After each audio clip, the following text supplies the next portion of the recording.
Assalamualaikum everyone, Medicoma here. So this is the basic information about step 1 licensing examination of United States. और मैंने step 1 2021 के दिसंबर में दिया था और उसके बाद मेरा फ़ाइनल प्रूफ था, तो मैं वीडियो पोस्ट नहीं कर सकी कोई भी। लेकिन इस वीडियो में मैं आपको स्टेप 1 के बेसिक्स के बारे में बताऊंगी। ये हर उस बच्चे के माइंड में होते हैं जिसने स्टेप 1 को कंसीडर करता है, लेकिन उसको हर बिगनर के जहन में ये होते हैं कि सब्जेक्ट्स क्या इन्वॉल्व हैं और इसकी फ़ाइनेंशियल ओवरव्यू क्या है, तो इसमें सारे एक्यूरेट किस टाइम देना चाहिए और कितना टाइम प्रिपरेशन में लगता है। तो ये बेसिक इन्फॉर्मेशन है जो एक स्टेप 1 का बिगनर करता है, तो उसके बारे में ये वीडियो है। तो अगर आप स्टेप 1 में इंटरेस्टेड हैं तो आप ये वीडियो आखिर तक देख सकते हैं, जिससे आपको सारा ओवरव्यू मिल जाएगा। फ़र्स्ट ऑफ ऑल कि स्टेप 1 है क्या। यूनाइटेड स्टेट USMLE मतलब United state medical licensing examination है। इसके 3 स्टेप्स होते हैं, स्टेप 1, स्टेप 2 CK और स्टेप 2 में पहले CS होता था, अब वो ख़त्म कर दिया है और उसकी जगह OET आ गया है, लैंग्वेज टेस्ट है।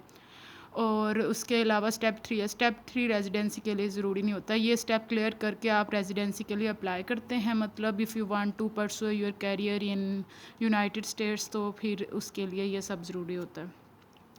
तो स्टेप 1 में हमारे सब्जेक्ट्स जो ऑलमोस्ट हम पंजाब में और UHS में जो हम फर्स्ट ईयर से 4th ईयर तक सब्जेक्ट्स पढ़ते हैं ना, ऑलमोस्ट वो इंक्लूडेड होते हैं। इट्स अ बेसिक इन्फॉर्मेशन जो मेडिकल की होती है ना, उसके बारे में है ये सारा टेस्ट। सारे सब्जेक्ट्स होते हैं anatomy, physiology, biochemistry, psychiatry, BS। हम बिहेवियर साइंस का एग्ज़ाम देते हैं UHS के अंडर, लेकिन इसमें साइकेट्री भी इन्वॉल्व होती है, पैथोलॉजी, फार्माकोलॉजी, बायोस्टैट्स और एथिक्स। ये एडिशनल सब्जेक्ट है। बायोस्टैट 4th ईयर में कम्युनिटी मेडिसिन का पार्ट है, तो उसमें पढ़ लेते हैं, और एथिक्स थोड़ा सा अलग है। एथिक्स के अलावा इसमें कम्युनिकेशन स्किल का भी पार्ट होता है, जो आजकल बहुत ज़्यादा आ रहे हैं। तकरीबन 15 to 16 क्वेश्चन आते हैं इसके कम्युनिकेशन स्किल और एथिक्स में से। तो ये बेसिक सब्जेक्ट्स इन्वॉल्व हैं, और इसमें जो 4th ईयर के सब्जेक्ट होते हैं ना, ENT और आई को निकाल के बाकी फर्स्ट ईयर से 4th ईयर तक बाकी सारे सब्जेक्ट इन्वॉल्व होते हैं। और प्रिपरेशन टाइम, आप अगर डेडिकेटेड टाइम दें इसके लिए, तो आपको अगर फुल आप 10 to 12 आवर्स दे रहे हैं, तो आपको 7 to 8 मंथ्स लगते हैं इसकी प्रिपरेशन के लिए, अगर आप डेडिकेटेड तरीके से पढ़ रहे हैं। तो पहले जो होता था कि वो एग्ज़ाम जो होता था वो स्कोर बेस्ड होता था। स्कोर क्राइटेरिया आपका 3 डिजिट स्कोर आता था, लेकिन अब जो है 3 डिजिट स्कोर से चेंज करके उन्होंने पास एंड फेल कर दिया है। तो इसलिए कुछ लोग जो है ना, वो इसको इजी ले रहे हैं कि पास एंड फेल इजी हो गया है, क्योंकि इसके लिए ज़्यादा एफर्ट नहीं करनी पड़ रही। कोई लोग जो है ना, वो 3-4 महीने करके ना, 4 मंथ स्टडी करके भी दे रहे हैं। लेकिन इसके लिए आपको एक चीज़ याद रखनी होगी, जितनी आपकी बेस स्ट्रॉन्ग होगी स्टेप 1 की, उतना ही आपको स्टेप 2 में उसका फ़ायदा होगा, क्योंकि 60 to 70% नॉलेज आपका स्टेप 2 का स्टेप 1 से है। अगर आप शॉर्टकट कर रहे हो कि अब तो पास फेल हो गया है, अब हमें हाई स्कोर के लिए जितना पढ़ना पड़ता था उसके लिए उतनी ज़रूरत नहीं है, हम शॉर्टकट करते हैं और 3-4 महीने में हम तैयारी करके दे देते हैं एग्ज़ाम, तो आप ये कर सकते हैं, आप पास भी हो जाओगे। लेकिन आपका स्टेप 2 में फिर डिफ़िकल्टी लेवल आपके लिए हाई रहेगा, क्योंकि आप स्टेप 1 में आपने अच्छी तैयारी नहीं की होगी, स्टेप 1 में सही तरह आपने चीज़ों को ग्रैब नहीं किया होगा, तो स्टेप 2 में आपको मुश्किल होगी, क्योंकि step 2 is all about step 1। Step 2 में जो है ना 60 to 70% जो होता है ना, वो स्टेप 1 होता है। तो इसलिए मेरा ये है कि आप प्रॉपर तरीके से इसकी टाइमिंग 7 to 8 मंथ्स जो हैं वो स्टडी करें इसको अच्छे तरीके से, और वो आपको सोर्सेज बाद में बता दिए जाएंगे कि वो कौन कौन से हैं, किस तरह तरीके से आप पढ़ सकते हैं। तो पढ़ के फिर आप स्टेप 1 दें। आपको पास फेल बेशक हो गया है, लेकिन आपको स्टेप 2 में उसके लिए बहुत मदद मिलेगी। जो तो अगर आप स्टेप 1 दे रहे हो तो स्टेप 2 तो आपने ज़रूर देना है, तो फिर आपको उसमें ज़्यादा एफर्ट नहीं लगानी पड़ेगी। अब आ जाते हैं फाइनेंशियल ओवरव्यू के ऊपर कि कितने लगते हैं। सबसे पहले हर किसी के जो गवर्नमेंट मेडिकल कॉलेजेस में स्टूडेंट पढ़ रहे होते हैं, उनका सबसे बड़ा मसला यही होता है कि फ़ाइनेंशियल इश्यूज़ ज़्यादा होते हैं। तो फाइनेंशियल्स के बारे में इसमें एक्यूरेट इन्फॉर्मेशन है कि टोटल कितना लगता है। मैंने ये कैलकुलेट भी किया है कि पाकिस्तानी रुपीज़, और डिपेंड करता है ये कि पाकिस्तान डॉलर प्राइस क्या जा रही है। अगर डॉलर की प्राइस ऊपर जा रही है तो थोड़ा बहुत इंक्रीज़ हो जाएगा, इससे डिफ़र हो जाएगा थोड़ा बहुत, कुछ ही फ़र्क पड़ेगा। और अगर डॉलर की प्राइस थोड़ी बहुत कम हो रही है तो इससे थोड़ा बहुत कम हो जाएगा, लेकिन ऑलमोस्ट इतना बनता है। फाइनेंशियल ओवरव्यू का सबसे पहले आपकी जो एग्ज़ाम फ़ी है ना, वो एग्ज़ाम फ़ी जो है वो $985 हैं। ये $985 हैं, जो कि 185 इस टाइम हमारे प्राइस चल रही है डॉलर की। 185 से करो तो ये 1,82,000 बनता है अप्रोक्सीमेटली। तो ये हो गया हमारा 1,82,000 एग्ज़ामिनेशन फ़ी।